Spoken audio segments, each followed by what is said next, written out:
reforma administrativa, um assunto bastante importante. O grupo de trabalho para debater esse tema começou a atuar ontem. A gente está em contato agora com o deputado Pedro Paulo, do PSD do Rio, que é o relator da reforma administrativa na Câmara. Deputado, seja muito bem-vindo. Obrigada pela participação do senhor aqui com a gente. Marcela, mais uma vez, é um prazer estar aqui no ponto de vista da Veja, sempre à disposição para discutir os grandes temas do Brasil. Deputado, bom, muito se fala sobre a importância, a necessidade da reforma administrativa, mas a gente sabe que tem uma dificuldade enorme para esse projeto caminhar, tramitar por várias resistências, né, de vários setores, lobby, inclusive até do governo federal. Como é que está isso? Qual que é a expectativa agora para essa etapa, né, para essa etapa inicial, mas que agora pode ser que ande? Bom, Marcela, eu acredito que o ponto de partida para uma reforma tão aguardada pela sociedade, tão discutida como uma das reformas mais importantes, como solução na melhoria da qualidade, da velocidade e da capacidade do Estado entregar melhores serviços, entregar mais e melhores políticas públicas para o cidadão, é a chamada reforma do Estado brasileiro, a reforma administrativa, né? Mas o primeiro ponto, que eu acredito que é a base, é a vontade política. E isso está absolutamente claro, nítido e colocado como uma prioridade do presidente Hugo Motta, né? Isso é muito importante, Marcelo. Nós vimos ao longo dos últimos anos grandes reformas que o Brasil aprovou e nós avançamos, independente de divergências, opiniões distintas, mas nós aprovamos, só para citar as últimas, aprovamos a reforma previdenciária, aprovamos a reforma trabalhista, quando nós tínhamos aqui, tínhamos na presidência da República, mas na presidência da Câmara, eu lembro o papel decisivo do presidente Rodrigo Maia, que patrocinou o avanço dessa reforma, né? Buscar consensos, juntar as diferentes opiniões e coordenar esse trabalho, mas isso foi patrocinado por um presidente que entendeu que essa reforma era decisiva para o Brasil. Depois nós tivemos, por exemplo, a reforma tributária, que foi também patrocinada politicamente pelo presidente da Câmara, o presidente Arthur Lira, né? Então, assim, essas reformas não acontecem se você não tiver esse amplo entendimento e patrocínio dos poderes, do Parlamento, né, Câmara e Senado, do Executivo, do Poder Executivo. Então, eu acredito que é chegado o momento que a reforma administrativa se tornou uma prioridade de ambos os poderes, né? Nós, na semana passada, estávamos votando um projeto que melhorava salários, planos de carreira de servidores públicos federais, e nela continha algo de reforma administrativa já mostrando essa vontade do governo de se avançar nesse tema. E a decisão do presidente Hugo Motta foi retirar a parte desse projeto que falava de reforma administrativa e criar esse grupo de trabalho que hoje eu coordeno. Então você tem, por parte do governo federal, o entendimento que é preciso avançar, mas a firme convicção na Câmara dos Deputados do presidente Hugo Motta que essa é uma pauta prioritária. Então esse é o primeiro ponto.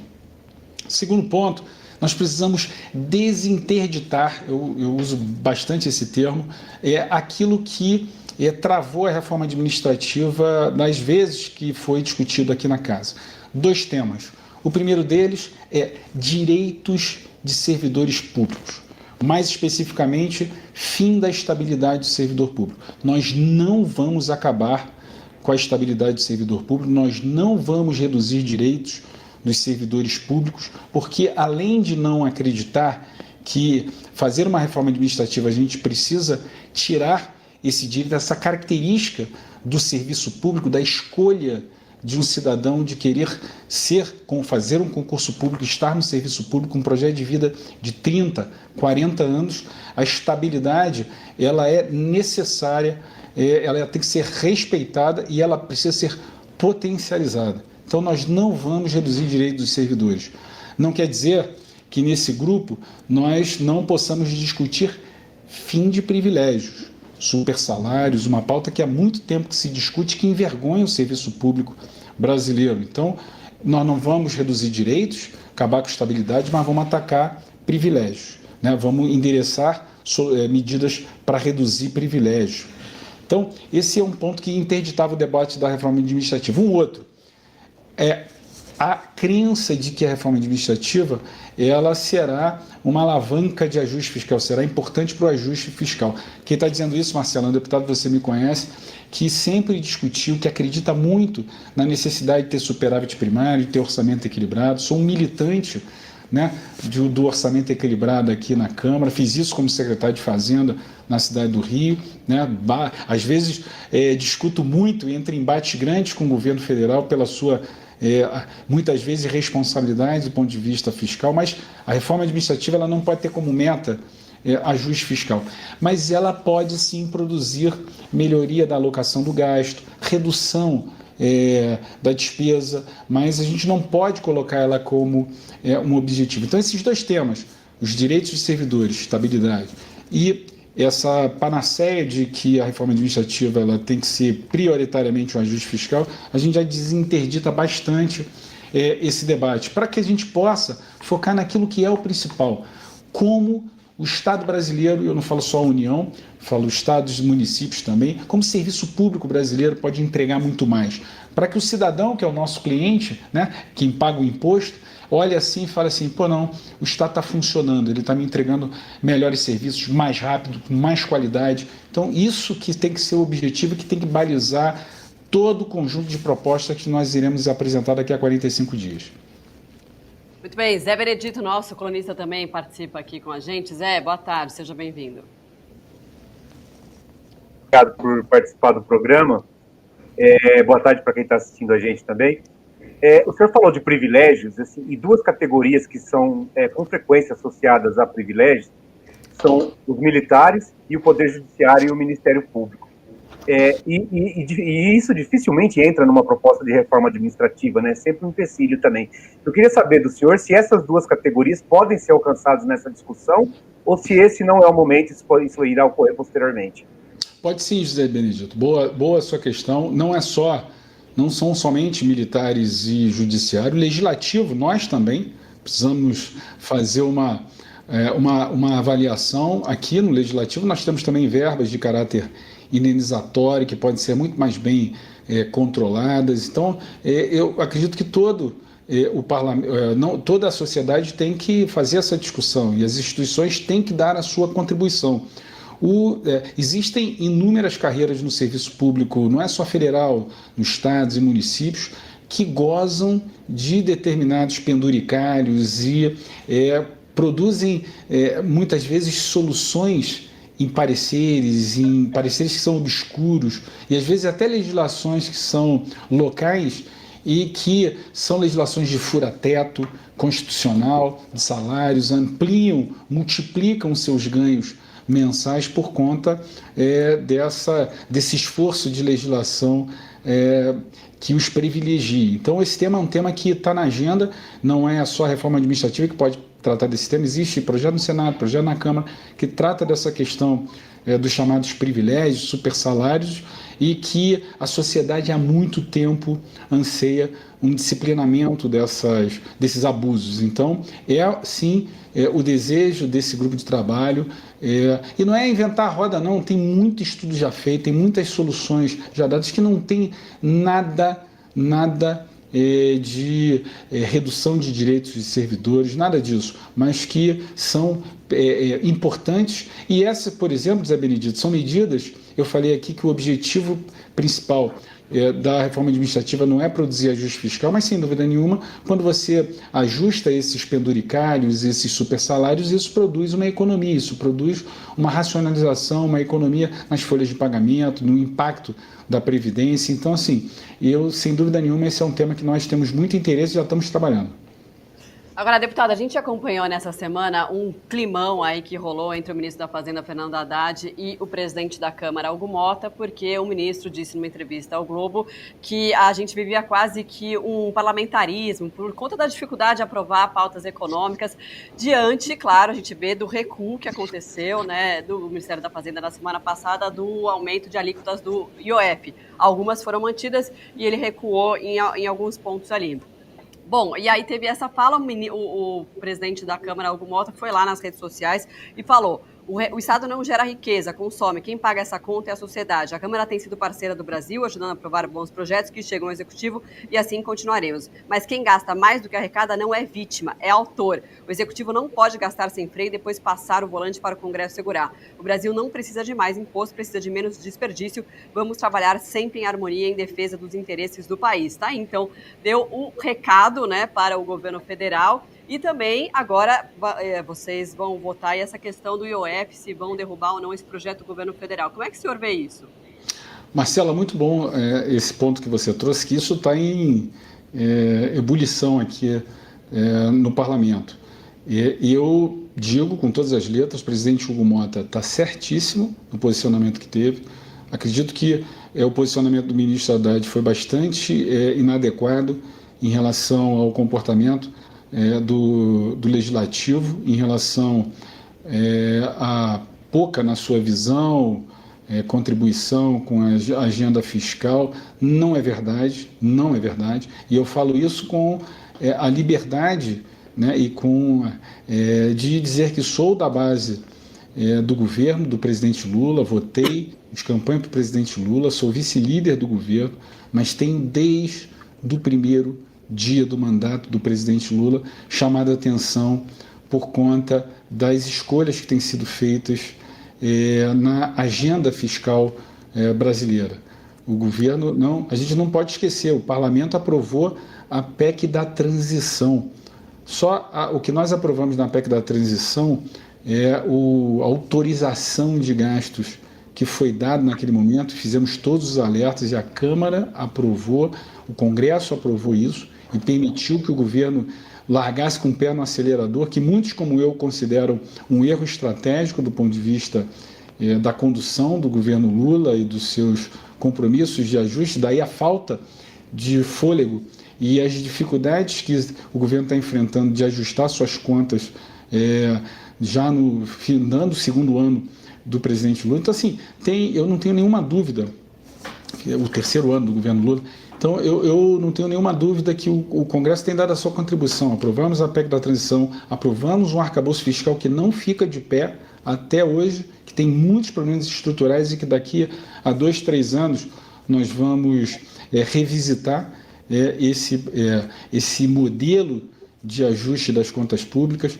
A Câmara aprovou, eu fui o relator da lei que aumentou a tributação dos fundos offshore e dos fundos exclusivos, daqueles chamados super ricos. Isso injetou só no ano passado mais de 20 bilhões de reais na arrecadação. Então, assim, o governo federal na semana passada, Marcelo, o Congresso foi praticamente emparedado com uma medida provisória que o governo editou e que estabelecia aumento para todo o serviço público federal, e isso não foi sequer discutido com o parlamento, foi discutido diretamente com o executivo resultou nessa medida provisória que se transformou no projeto de lei que nós aprovamos na quarta-feira passada. Isso significou, claro, um justo reconhecimento do serviço público federal, mas um aumento da folha de pagamento atual e da Previdência de cerca de 17 bilhões de reais só esse ano, 25 no ano que vem, 30 em 2027. No dia seguinte que o governo federal aprovou essa medida de aumento da folha de pagamento aqui na Câmara, foi anunciado um bloqueio no orçamento para justamente cobrir as principais despesas obrigatórias que tem a União, que são folha de pagamento e previdência. Olha que contradição, né? Aumenta num dia, aprova num dia 17 bilhões de aumento da folha, no dia seguinte você tem que bloquear 30 bi para pagar essa própria folha e a previdência. Então, assim, a Câmara está... claro que não se manda um projeto do Executivo e o Congresso aprova de forma automática. Aqui se tem discussões, se tem modificações, é natural do processo democrático, né? Então, assim, o parlamento tem sido... Claro que a gente tem também os nossos problemas, as nossas discussões, a gente tem uma discussão que a sociedade acompanha, que é a questão do tamanho das emendas, quanto que o volume das emendas que são de iniciativa do Congresso, elas consomem, por exemplo, das despesas livres que o governo tem para pagar seus custos e para investir. Isso tudo também tem que estar nessa discussão, mas eu acredito que é muito injusto o governo dizer que o parlamento não tem ajudado. O que está, e eu reforço sim, está certo, presidente Hugo Mota, é aquilo que nós temos chamado a atenção há muito tempo, que o governo precisa fazer um ajuste que não só olhe para o aumento da receita, e sim para a redução das suas despesas. É quase que um tapa na cara do cidadão, a mensagem que muitas vezes passa o governo federal dizendo que não tem que aumentar a despesa, que não tem de onde cortar. Você imagina você, um cidadão, entrar numa repartição pública, né, e você achar que não tem nada que você possa economizar. Então, eu acredito que agora, esse dilema de se aprovar uma nova majoração de alíquota do IOF, ela erra na direção do geral, né, que a gente chama, quer dizer, mais uma vez uma medida para se pagar o alto custo que o governo tem, o aumento permanente de despesa. O governo Lula já aumentou, só nos seus 2 anos e meio, mais de 200 bilhões de reais de despesa primária.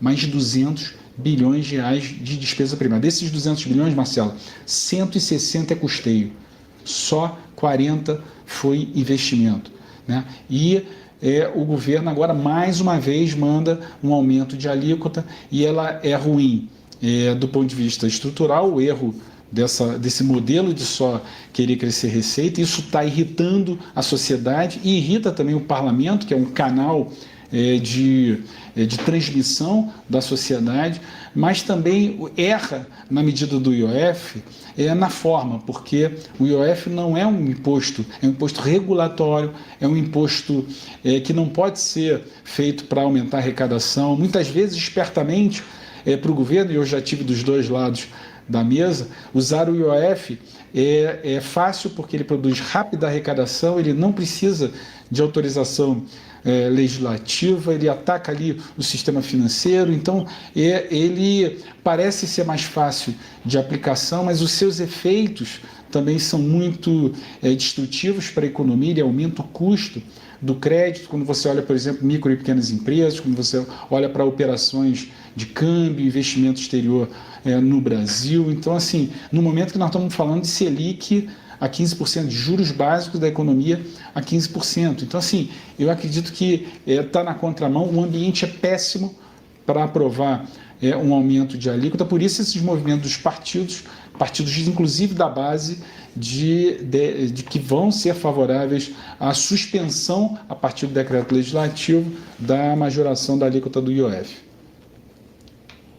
Deputado, vou fazer mais uma pergunta aqui, mas essa mais de tom político, né, da agenda da Câmara e da movimentação política, porque, assim, estamos em ano pré-eleitoral, mas a eleição já está no horizonte, né, existe uma movimentação de partidos intensa fora do Congresso, e isso, de alguma forma, repercute também nos debates, nas discussões e na tramitação de agendas no Congresso, né? O senhor, como vice-líder do governo, né, como que o senhor tem visto? Se as dificuldades do governo tendem a aumentar com a aproximação da eleição, até porque o governo tem uma base muito heterogênea, né, formada por partidos que têm objetivos, inclusive, distintos na eleição do ano que vem, e tem mostrado isso claramente. O senhor tem sentido que o ambiente tem ficado mais hostil, mais dificultoso, mais trabalhoso para o governo, ou ainda não?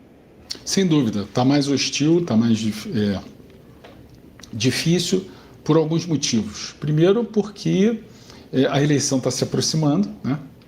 E nós temos uma disputa muito polarizada entre esquerda e direita, entre bolsonaristas, petistas. Então, isso acirra os ânimos.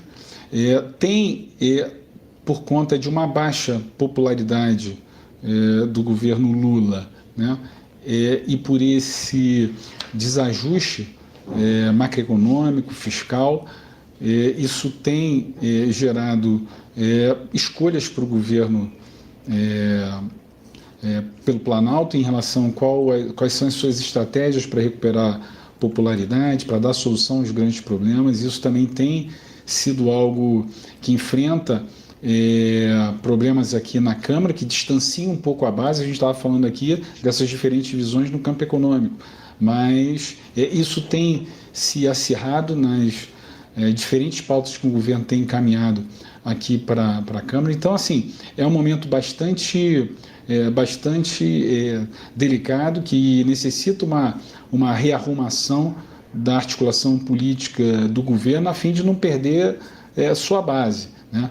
E, somado a isso, claro, essa discussão de quem vai ser candidato a presidente no ano que vem, será a família Bolsonaro, Eduardo, Flávio, Michele, ou a candidatura vai vir com um perfil mais de centro, com a quantidade de governadores que estão habilitados para disputar uma eleição presidencial, Eduardo Leite, Ratinho Júnior, Tarcísio, Caiado, né? E do campo da esquerda, quem será o candidato? O presidente Lula terá condições ou mesmo vai querer ser candidato em 2026? A esquerda tem alguma alternativa? Então, toda essa salada, né, do que as escolhas que serão feitas pelos partidos, pelas forças políticas nas suas candidaturas, vai continuar, eu diria, tornando o ambiente político aqui mais disputado, de mais difícil coordenação, articulação. Isso, sem dúvida nenhuma, vai acelerar bastante. Muito bem, então a gente conversou com o deputado Pedro Paulo, do PSD do Rio, que está coordenando os trabalhos aí da reforma administrativa. Sucesso nessa tarefa, sei que não vai ser nada fácil, e até uma próxima, deputado. Obrigado, Marcela, obrigado, Zé Benedito, a todos que nos assistiram aqui na Veja. Para mim, sempre uma honra e um privilégio estar falando para vocês.